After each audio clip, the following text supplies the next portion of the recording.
Hello everyone, आज हम बात करने वाले हैं भारतीय संविधान की प्रस्तावना के विषय में।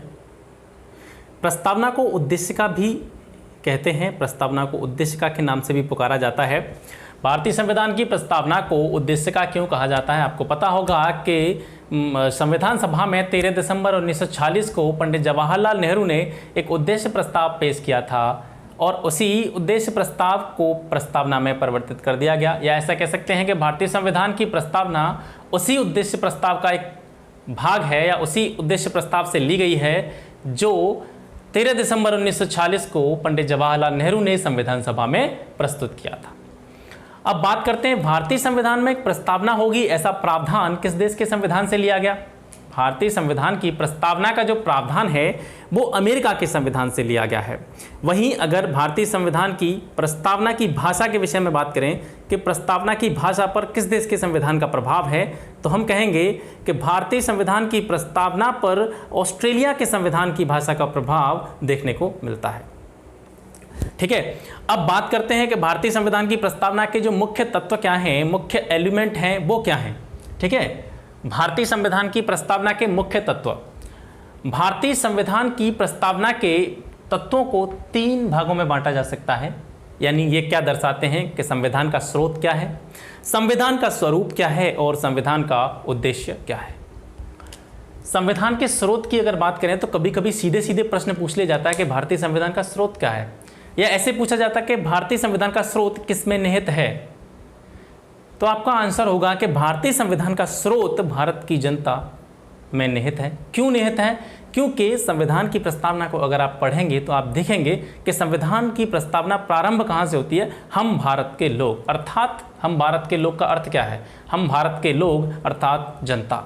भारत की जनता ने ही भारतीय संविधान को अधिनियमित किया है। भारत के लोगों द्वारा ही संविधान को क्या किया गया है? अंगीकृत किया गया है, स्वीकार किया गया है और उन्हीं के द्वारा भारतीय संविधान का निर्माण किया गया है। ऐसा जो दृष्टिकोण है वो हमें भारतीय संविधान की प्रस्तावना को पढ़ने पर देखने को प्रतीत होता है या देखने को मिलता है। अब बात करते हैं भारतीय संविधान के स्वरूप के बारे में। भारतीय संविधान यह बताता है कि भारत कैसा राज्य है? एक संपूर्ण प्रभुत्व संपन्न देश है, संपूर्ण प्रभुत्व संपन्न राष्ट्र है। संपूर्ण प्रभुत्व संपन्न का अर्थ क्या होता है? वह देश जो अपने सभी आंतरिक, सभी तरह के इंटरनल और एक्सटर्नल मैटर्स में पूरी तरह से कैसा हो? अपने ऊपर डिपेंड हो, वह किसी दूसरे के ऊपर निर्भर न हो। अपने आंतरिक और बाहरी मामलों में निर्णय लेने के लिए क्या हो? वो स्वतंत्र हो। तो वो क्या होता है? संपूर्ण प्रभुत्व संपन्न होता है। उसके आंतरिक मामलों में, चाहे वो राजनीतिक मामले हों, चाहे आर्थिक, सामाजिक या धार्मिक क्षेत्र से संबंधित मामले हों, वो सभी मामलों में निर्णय लेने के लिए स्वतंत्र है। वह किसी भी देश से संधि करने, वह किसी भी देश से मित्रता करने के लिए स्वतंत्र है। तो वो कैसा देश है? संपूर्ण प्रभुत्व संपन्न देश है। अतः भारत का संविधान भारत को एक संपूर्ण प्रभुत्व संपन्न देश के रूप में उल्लिखित करता है। उसके बाद में आते हैं समाजवाद। समाजवाद भारत में, भारतीय संविधान में जो समाजवाद की बात की गई है वो वास्तव में क्या है? समाजवाद, वास्तव में समाजवाद का अर्थ जानने की कोशिश करें तो समाजवाद का अर्थ है समाज के सभी लोगों को एक दृष्टि से देखना, समाज के सभी लोगों को समान दृष्टि से देखना, उनके लिए रोजगार के समान अवसर उपलब्ध कराना, ये समाजवाद का प्रकार है। लेकिन भारतीय संविधान में जिस समाजवादी विचारधारा की बात की गई है वो लोकतांत्रिक समाजवाद की बात की गई है। लोकतांत्रिक समाजवाद की बात की गई है जो कि प्रेरित है जवाहरलाल नेहरू और गांधी जी के विचारों से। भारत के संविधान में जिस लोकतांत्रिक समाजवाद की बात की गई है वो कहीं ना कहीं जवाहरलाल नेहरू और महात्मा गांधी के विचारों से प्रेरित है। इसके बाद में अगला पॉइंट आता है पंथ निरपेक्ष। भारत के संविधान में कहा गया है, प्रस्तावना में कहा गया है कि भारत एक ऐसा है पंथ निरपेक्ष या धर्म निरपेक्ष राष्ट्र है। पंथ निरपेक्ष का अर्थ क्या होता है? अगर सीधे शब्दों में हम बात करें तो पंथ निरपेक्ष का अर्थ है कि राज्य का कोई धर्म नहीं होगा या देश का स्पेशल कोई धर्म नहीं होगा। या हम ऐसे बोल सकते हैं कि जो राष्ट्र है या राज्य है किसी भी एक धर्म को प्रमोट नहीं करेगा। भारत के लोग या किसी भी देश के लोग जिस भी धर्म को मानना चाहते हैं, जिस धर्म के अनुसार आचरण करना चाहते हैं, जिस धर्म के अनुसार उपासना पूजा अर्चना करना चाहते हैं, वो उसके लिए स्वतंत्र हैं। अर्थात राज्य का कोई धर्म नहीं है, यहाँ पर वे सभी धर्म मान्य हैं जो भारत की जनता के द्वारा आचरित किए जाते हैं या उनके द्वारा माने जाते हैं। तो पंथ निरपेक्ष यहाँ से क्लियर हो जाता है। इसके बाद में आते हैं लोकतंत्रात्मक। लोकतंत्र क्या है? लोकतंत्र का अर्थ है कि भारत पर शासन कौन करेगा, इसके लिए सीधे भारत की जनता इन्वॉल्व रहती है। भारत एक लोकतंत्र है क्योंकि यहाँ पर भारत की जनता द्वारा अपने ऊपर शासन करने के लिए या अपने ऊपर शासन करने के लिए क्या किया जाता है, एक शासक का चुनाव किया जाता है। शासक का अर्थ यहाँ पर आप राजाशाही शासन से नहीं ले सकते हैं, राजाशाही शासन से नहीं ले सकते हैं क्योंकि एक राजतंत्र होता है, एक लोकतंत्र होता है। राजतंत्र में जो शासक होता है वो आनुवंशिक होता है। जैसे आज कोई राजा है, वो किसी देश का शासक है, तो उसके मरने के बाद या उसके पद से हटने के बाद में उसका पुत्र उस देश का राजा बन जाएगा। ये राजतंत्र प्रणाली होती है। लेकिन लोकतंत्र में क्या होता है, जनता की प्रत्यक्ष भागीदारी होती है, जनता अपने मत का प्रयोग करके अपने लिए शासक चुनती है। ठीक है, तो भारत में जो लोकतंत्र की जो प्रक्रिया अपनाई जाती है वो भारत में संसदीय लोकतंत्र अपनाया जाता है। भारत में कौन सा लोकतंत्र प्रचलित है?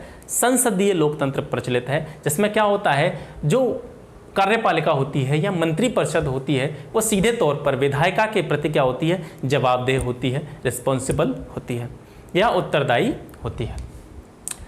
अब आते हैं गणराज्य की बात। गणराज्य या गणतंत्र। गणराज्य या गणतंत्र। गणतंत्र वो होता है जहाँ पर एक राष्ट्र प्रमुख चुना जाता है। जैसे हमारे यहाँ राष्ट्र प्रमुख जो माना जाता है वो किसे माना जाता है, राष्ट्रपति को माना जाता है।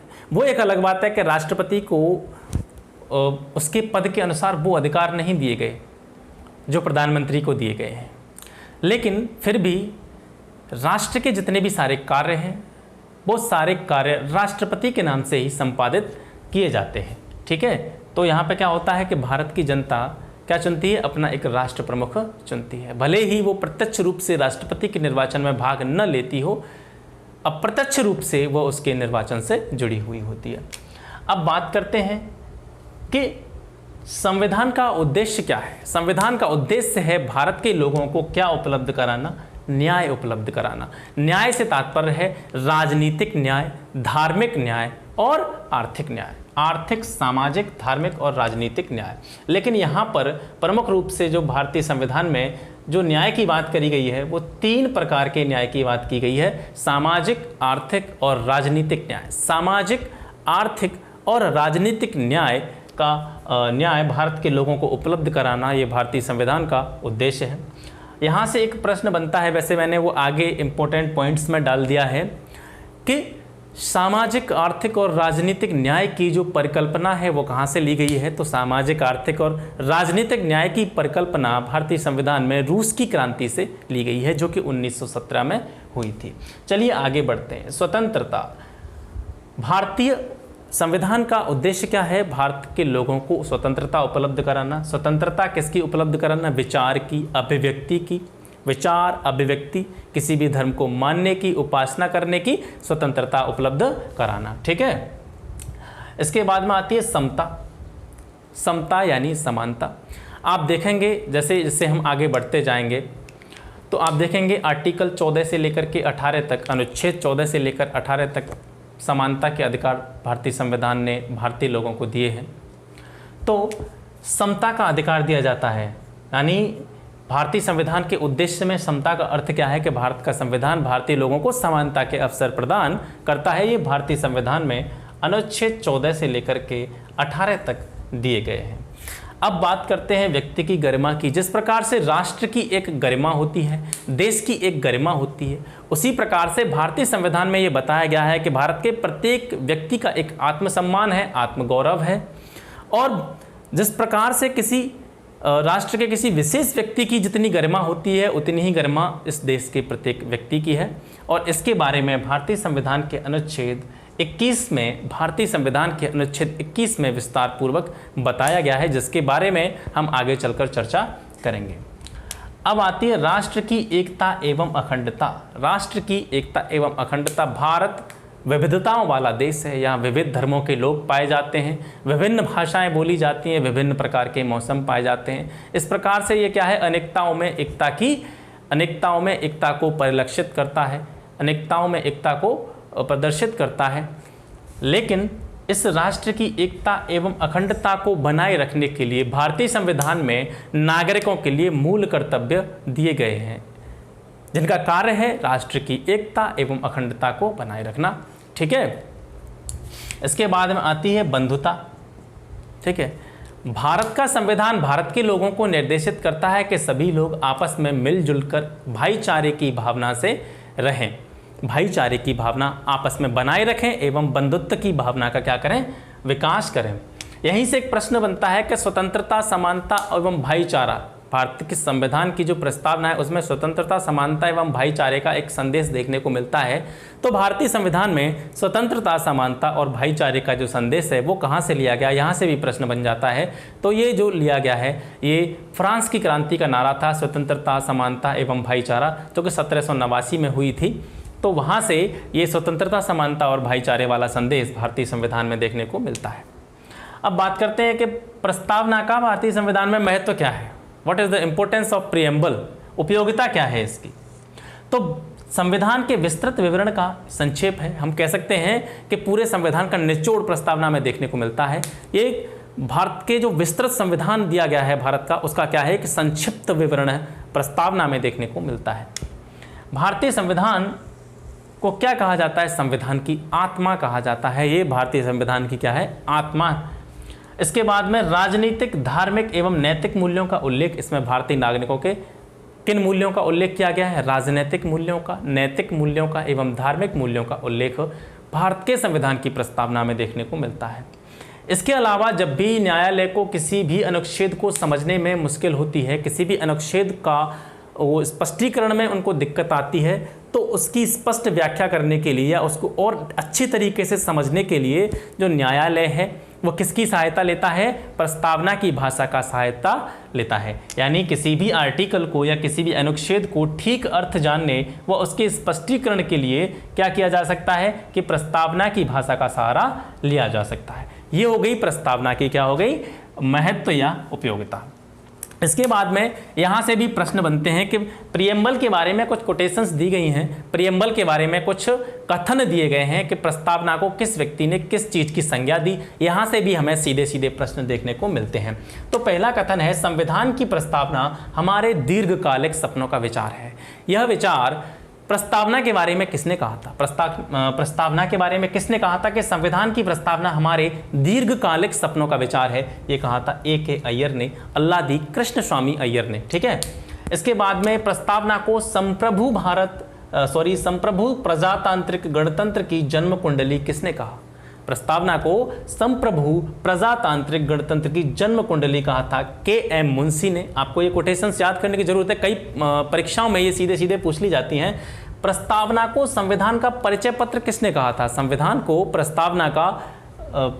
संविधान का परिचय पत्र प्रस्तावना को किसने कहा था, तो N.A. पालकीवाला ने संविधान का परिचय पत्र कहा था। किसको कहा था, प्रस्तावना को। इसके अलावा प्रस्तावना को संविधान की आत्मा भी कहा जाता है और संविधान की आत्मा का जो दर्जा दिया था इनको किसने दिया था, ठाकुर दास भार्गव ने। ठाकुर दास भार्गव के अनुसार जो भारतीय संविधान की प्रस्तावना है वो संविधान की आत्मा है।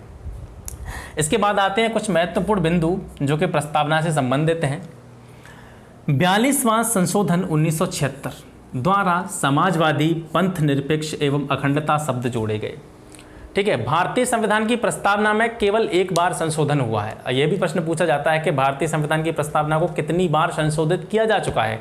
तो भारतीय संविधान की प्रस्तावना में केवल एक बार संशोधन किया गया है। वो कब किया गया था, 1976 में। और कौन सा संशोधन था, 42nd अमेंडमेंट, यानी 42वां संशोधन 1976 जो किया गया था उसके द्वारा भारतीय संविधान की प्रस्तावना में 3 शब्द जोड़े गए थे। वो कौन से थे, समाजवादी, पंथ निरपेक्ष एवं अखंडता। समाजवादी, पंथ निरपेक्ष एवं अखंडता। समाजवादी, पंथ निरपेक्ष एवं अखंडता शब्द मूल प्रस्तावना में सम्मिलित नहीं थे। ठीक है, इसके बाद मैं आपको बता ही चुका हूँ कि स्वतंत्रता, समानता एवं भाईचारे का जो संदेश भारतीय प्रस्तावना में देखने को मिलता है वो कहाँ से लिया गया, फ्रांस की क्रांति से। सामाजिक, आर्थिक एवं राजनीतिक यानी तीन तरह के न्याय की जो व्यवस्था दी गई थी संविधान के उद्देश्यों में वो कहाँ से ली गई है, रूस की क्रांति से। ठीक है, प्रस्तावना का प्रावधान अमेरिकी संविधान से लिया गया है एवं प्रस्तावना की भाषा पर ऑस्ट्रेलियाई संविधान की भाषा का प्रभाव है। इसके बाद में जो अति महत्वपूर्ण पॉइंट आते हैं दो प्रस्तावना में संशोधन से संबंधित। एक था बेरूबारी संघ मामला 1960 में। इसमें क्या कहा गया कि जो प्रस्तावना है वो संविधान का भाग नहीं है। बेरूबारी संघ मामले में 1960 में सर्वोच्च न्यायालय ने निर्देशित किया कि जो प्रस्तावना है वो संविधान का हिस्सा नहीं है, अतः इसे संशोधित नहीं किया जा सकता। भाई संशोधन करेंगे ही कैसे जब सर्वोच्च न्यायालय ये कह रहा है कि संविधान का हिस्सा ही नहीं है, तो फिर संविधान में संशोधन किस बात का। ठीक है, तो बेरूबारी संघ मामले में यानी 1960 में सर्वोच्च न्यायालय ने यह माना कि प्रस्तावना संविधान का हिस्सा नहीं है, इसलिए यह कैसी है, असंशोधनीय है, इसमें संशोधन नहीं किया जा सकता है। वहीं उसके कुछ समय उपरांत केशवानंद भारती बनाम केरल राज्य नाम का वाद था। केशवानंद भारती बनाम केरल राज्य 1973 में सर्वोच्च न्यायालय ने अपने ही फैसले को पलटकर यानी अपनी गलती मानते हुए पुनः यह स्वीकारा कि प्रस्तावना संविधान का अभिन्न अंग है। यानी 1960 में बेरूबारी संघ मामले में उन्होंने कहा था कि प्रस्तावना संविधान का भाग है ही नहीं, इसलिए यह असंशोधनीय है, इसमें संशोधन नहीं किया जा सकता है। वहीं उसके कुछ वर्ष उपरांत 1973 में केशवानंद भारती बनाम केरल राज्य 1973 नामक वाद में सर्वोच्च न्यायालय ने अपनी गलती को सुधारते हुए यह कहा था कि हमें यह महसूस होता है, हम यह महसूस करते हैं कि जो प्रस्तावना है वो संविधान का एक अभिन्न हिस्सा है, इसीलिए क्या किया जा सकता है, इसे संशोधन किया जा सकता है, इसमें संशोधन किया जा सकता है। प्रस्तावना कैसी है, संशोधनीय है। लेकिन यहाँ गौर करने वाली बात यह है कि जो प्रस्तावना में संशोधन है वो जैसे संविधान के अनुच्छेद की बात करें तो संविधान में संशोधन से संबंधित जो आर्टिकल है वो कौन सा है, 368 आर्टिकल क्या करता है, संशोधन के बारे में बताता है भारतीय संविधान में। लेकिन 1973 के केशवानंद भारती वाले मामले में यह स्पष्ट कर दिया गया कि जो प्रस्तावना में संशोधन है वो अनुच्छेद 368 के तहत नहीं किया जा सकता।